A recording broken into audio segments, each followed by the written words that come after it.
আসসালামু আলাইকুম, আশা করি সবাই ভালো আছেন। যদিও ভালো আছেন কথাটা এই মুহূর্তে ঠিক বলা ঠিক কিনা, কারণ সবাই মানসিকভাবে বিপর্যস্ত। একেই হয়তো বলে আজ যে রাজা কাল সে পথের ফকির। চলমান আন্দোলনকে কেন্দ্র করে দেশে ঘটে গেল অনেক কিছুই। হয়েছে সরকার পতন, শিক্ষার্থীরা হয়েছেন জয়ী।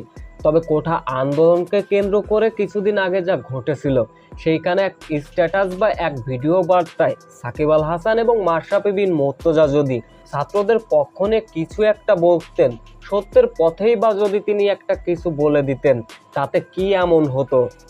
দেশের এমন পরিস্থিতিতে চুপ থাকায় কাল হয়ে দাঁড়ালো মাশরাফি বিন মুর্তজার। নিজ বাড়ির নড়াইল জেলায়, যেখানে কারা বা কে বা কারা মাশরাফি বিন মুর্তজার বিলাসবহুল বাড়িতে আগুন লাগিয়ে দিয়েছেন, করেছেন ভাঙচুর।